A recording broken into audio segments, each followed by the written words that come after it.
Notifications are designed to be immediate. They exist to pull our attention into the present moment alerts, reminders, updates meant to be seen right as they happen. This function is so deeply ingrained in our lives that we barely even think about it, which is why a notification that arrives out of time, out of sequence, feels so fundamentally wrong. This is a story about a phone that was left behind, and the series of notifications that defied explanation. The man at the center of this account lived alone and worked remotely.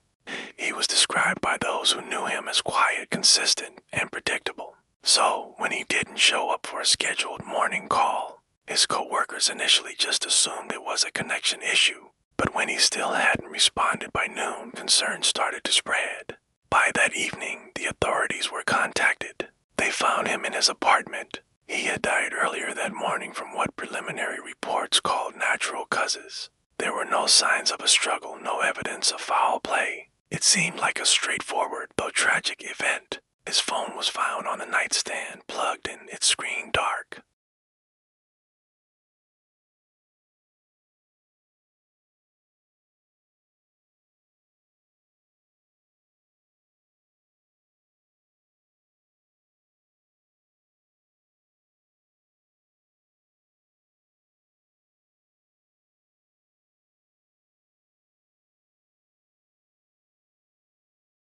The responding officer who was cataloging the man's personal effects was the first to notice it. At first, it didn't seem all that significant. Phones are constantly sensing data. Background processes run all the time without any user input. That explanation made perfect sense. But this alert wasn't a generic sync notification. The detailed log referenced specific actions. The phone was lifted, the screen was activated, and then the notification was cleared. These are all actions that require physical interaction. Yet, the apartment was sealed. No one was there. The device logs showed the screen had been unlocked briefly, but no passcode had been entered and no biometric scan was used. This strange event lasted for less than 10 seconds. And then, there was nothing. The phone simply returned to its idle state, dark and silent on the nightstand. Technology specialists were consulted and they offered a range of logical possibilities. They explained that false positives can occur. A sensor could misfire. A software glitch could corrupt the log files. Even minor power fluctuations from the outlet could potentially trigger a partial wake event on the device. All of these are documented, plausible explanations for a one-off anomaly. But then the next notification came. At 2:14 in the morning, the phone generated another alert, location updated.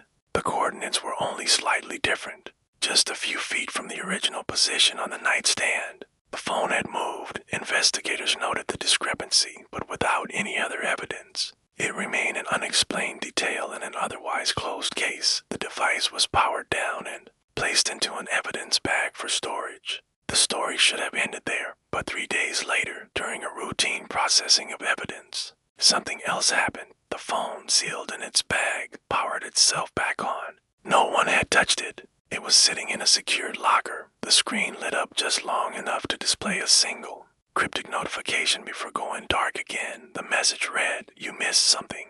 There was no associated app name, no sender ID, no context, just those 3 words. At this point, the device was taken for a much more thorough examination. Forensics experts scoured it. They found no malware, no hidden automation scripts, no evidence of remote access or hacking. The battery health was normal. The operating system showed no errors. And strangely, this latest notification did not appear in the standard system log where all others were recorded. It had only appeared on the lock screen, a ghost in the machine. This is where the certainty of technology begins to fray. Some investigators suggested it could be delayed system tasks triggered by internal, time-based events that had been queued up long before the owner's death. Others leaned towards simple human error. Perhaps someone had handled the evidence bag improperly, unintentionally interacting with the device. These are both reasonable theories, but one detail remains stubbornly consistent. The strange notifications only ever appeared when no one was actively watching the phone. They happened during storage, during transport between facilities, during the quiet downtime in the evidence locker. They never once occurred while the phone was under active examination. It was as if the phone was waiting to be alone. The final alert arrived weeks later. After investigation was concluded, the phone had been returned to the man's grieving family. Late one night, as the device sat untouched on a dresser in a new home, it lit up one last time. The notification on the screen was short and in a way final. It said, "All caught up." The family reported the incident, understandably disturbed, but they declined any further investigation. They just wanted the strange events to stop. The phone was turned off, put away in a box, and never used again. So, how do we make sense of this? Psychologists might explain that grief can heighten our sensitivity. We start looking for meaning and patterns, especially in the personal objects left behind by loved ones. It's a natural way for the human mind to process loss, and from a technical standpoint, professionals will note that modern devices perform countless complex background tasks that are completely invisible to us. All of these are valid, logical explanations, but this story lingers because it twists the very purpose of a notification. These alerts are meant to connect the living to the present. They are signals for the here and now, and these ones didn't. They arrived after everything was already over. It was as if the system itself had completed some final, unknown task, operating on its own schedule, as if the phone wasn't trying to notify its user anymore but was, simply confirming to itself that there was nothing left to report. Thank you for watching. If stories that explore the strange and unexplained corners of our world interest you, be sure to subscribe for more.